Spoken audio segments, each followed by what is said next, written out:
Hello, everyone, and welcome back to Fluent Growth channel, where music, learning English is easy and fun. I'm Anna. Hello, Anna. Hi, everyone. It is so good to be here today. I am feeling very energized and ready to talk. I can see that, George. You have a very big smile on your face.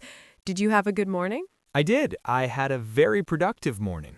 But before we talk about my day, we have to welcome our listeners. Yes, you are right. Welcome, everyone. We are so happy you're listening to our podcast today. We have a very special episode for you. We do. Today, we are talking about how to describe your day. This is so important because we do it every single day. Exactly. When you meet a friend, they ask, "How was your day?" Or, "What did you do today?" You need to be ready to answer. Yes, and it is not just for friends. At work, your boss might ask about your schedule, or maybe you are writing in a diary. I love writing in my diary. It helps me practice my English, too. That is a great tip, Anna. But wait, before we get into the details, we have a small favor to ask our friends listening. Oh, yes. If you like our chats, please click the like button right now. It helps us so much. And please subscribe to the Fluent Growth channel. We want to help you learn English every week, and subscribing is the best way to stay connected. Yes, and share this with your friends. If they are learning English, they can listen and learn with us. Thank you, everyone. Okay, Anna, let's start to talk about our day. We should probably start at the very beginning, right? The morning. My favorite part of the day, if I have coffee. I know you love your coffee, so let's look at the morning routine. What is the first thing you do? Well, I usually wake up at 7 a.m., but I don't get out of bed immediately. Oh, what do you do? Do you check your phone? Yes, I do. I know it's a bad habit, but I check my emails and the news for 5 minutes. Then I get up. I understand. I am the opposite. My alarm goes off at 6:30 a.m. and I jump out of bed. I like to start my day fast. Wow, George, 6:30 is very early. You are a morning person. I am. First, I drink a big glass of water, then I put on my running shoes and I go for a short run. A run before breakfast? That sounds difficult. It was hard at first, but now I love it. It makes me feel awake. After my run, I take a shower and get dressed for work. That is a very active start. For me, after I get out of bed, I go straight to the kitchen. I need my coffee. While the coffee is brewing, I make my breakfast. What do you usually eat for breakfast, Anna? Is it something healthy? Usually, yes. I like oatmeal with fruit or sometimes toast with eggs. It gives me energy for the morning. That sounds delicious. I usually have a smoothie with protein and spinach. It is green, but it tastes good. Green smoothies are very popular. Okay, so we have wake up, get up, have breakfast, and get dressed. These are great A1 words. Yes, but since we're talking to our B2 level friends today, we can use better words too. Instead of get dressed, we can say prepare for the day. I like that. Or instead of I eat breakfast, you can say I have a nutritious meal to start my day. Exactly. And then there's the commute. Anna, how do you get to work? I usually take the bus. It takes about 20 minutes. I like the bus because I can read my book or listen to a podcast. That is a good use of time. I drive my car. Sometimes there's a lot of traffic, which is a bit stressful. I hate traffic. When the bus is late, I feel a little frustrated too. We all do. Now let's talk about the middle of the day, work and study. This is where the day gets busy. Yes. My workday starts at 9 a.m.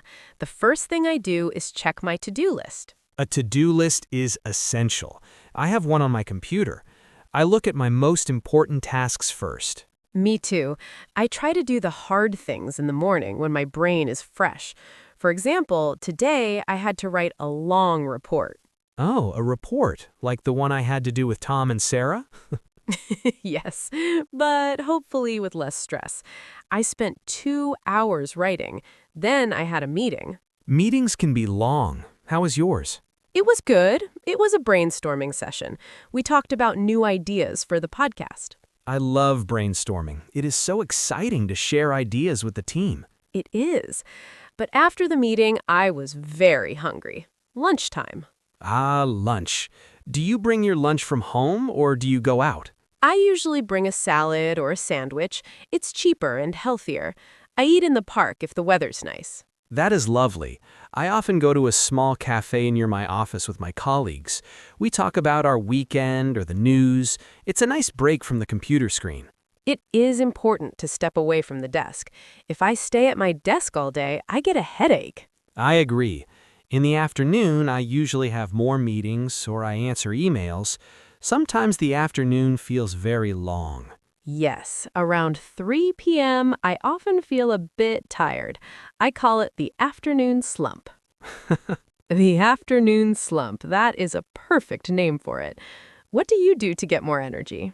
I have another coffee or I eat a small piece of dark chocolate. Coffee and chocolate. You have a very sweet routine, Anna. I usually stand up and stretch, or I walk to the water fountain to get a drink. Moving your body is a great idea. Okay, so we talked about the morning and the workday.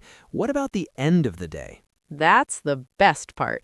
I finish work at 5:30 p.m.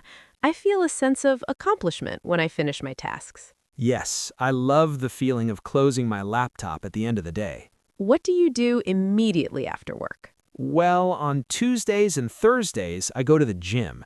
I do a yoga class. It helps me relax. Yoga is wonderful for relaxation. I usually go to the supermarket on my way home to buy ingredients for dinner. Do you like cooking dinner, Call? I do. I find it very therapeutic. Tonight, I'm making pasta with vegetables. I love pasta. I'm going to have a simple dinner tonight. Maybe soup and bread. After dinner, I like to unwind. Unwind is a great word for our listeners. It means to relax after a busy time. Yes, unwind. I unwind by watching a movie or reading. Sometimes I call my mom or a friend for a chat. That's nice. I usually listen to some music or play a video game for half an hour. It helps me forget about work. And then the final part of the day, the nighttime routine. Yes, before I go to sleep, I always prepare my clothes for the next day. It saves me time in the morning. That is so smart, George. I should do that. I usually spend some time doing skincare. I wash my face and put on some cream. It feels very fancy. Self-care is important. Then I get into bed. I try to read a paper book, not my phone. The blue light from the phone is bad for sleep. That is true. I try to keep my phone in the other room. I usually fall asleep around 10:30 p.m. I usually asleep by 10 p.m. I need my 8 hours of sleep. Wow, you really are disciplined, George. I try, but sometimes I stay up late watching a good series on TV. We are human after all. Exactly. Now, George, let's give our listeners some tips on how to connect these ideas. Great idea.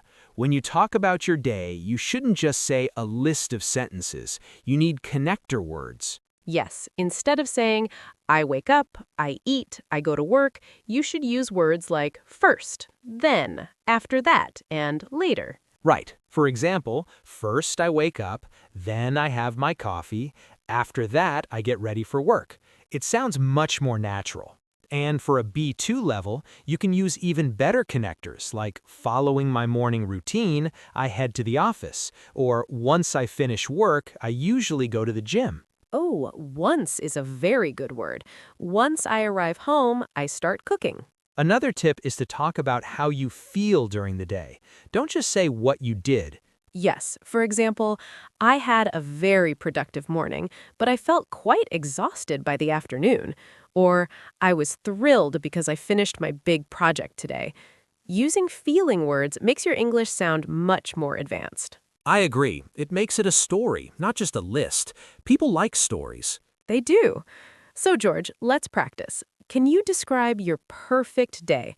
Not a normal day, but a perfect one. Oh, a dream day. Well, on my perfect day, I would wake up without an alarm clock.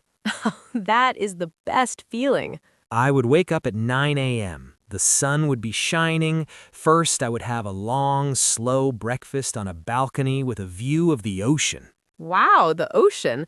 What would you eat? Fresh fruit, pancakes with maple syrup, and very good coffee. Of course, the coffee. Then I would go for a long walk on the beach. I wouldn't check my phone at all, no emails, no news, just the sound of the waves. That sounds so peaceful.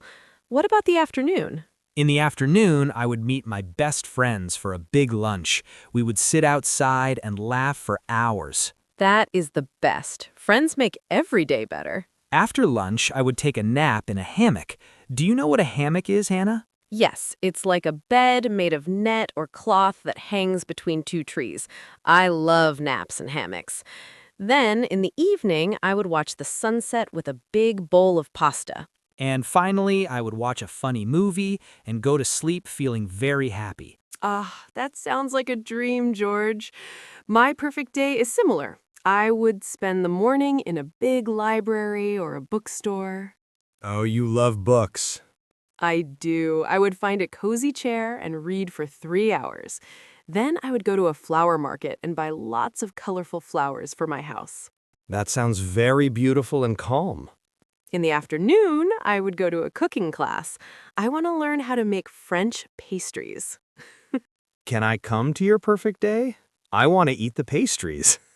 Yes, you can be the official taster. Then in the evening, I would have a dinner party for all my friends with music and dancing. Wow, that is a very active perfect day. I love it. Yes, it's fun to think about. But even on a normal, busy day, there are always good moments. You are right. Like this chat, this is a very good part of my day. I agree, George. Talking to you and our listeners is the highlight of my Tuesday.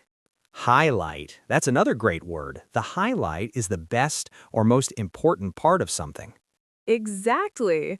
Well, we have talked a lot today. I think it's time for a little recap. Good idea. Let's see, what did we talk about? Oh, we started with the morning routine. Yes, we used words like wake up and get up, and we talked about how important breakfast and coffee are, especially for you.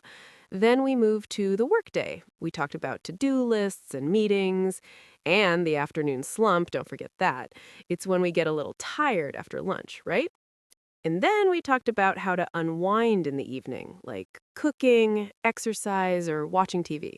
We also shared some great tips for our B2 learners using connectors like first, then, and after that to make the conversation flow. And my favorite tip? Adding feelings. Don't just say what you did, say how you felt about it. It makes you sound much more confident. Yes, and finally, we shared our perfect days, ocean views and bookstores. It was a wonderful conversation, Anna. I hope our listeners enjoyed it as much as I did. Me too. Now, we want to hear from you. Yes, please leave a comment below. We have 2 questions for you today. First, what is the highlight of your day today? What made you happy? And second, what is one thing you do every day to unwind after work or school? We love reading your stories. It's a great way to practice your English writing. It really is. And before we go, please don't forget to subscribe to Fluent Growth channel. And give us a like if you enjoyed this episode. It helps more people find us. Share this with your family or your friends who are studying English. Let's grow our community. Thank you so much for listening today, everyone. You are doing a great job with your English. Yes, keep practicing every day. Even 5 minutes of English can make a big difference. Well, that's all for today. I'm going to go and have another coffee now. Of course you are. And I'm going to go and check my to-do list. Goodbye, everyone. Bye-bye. See you next time.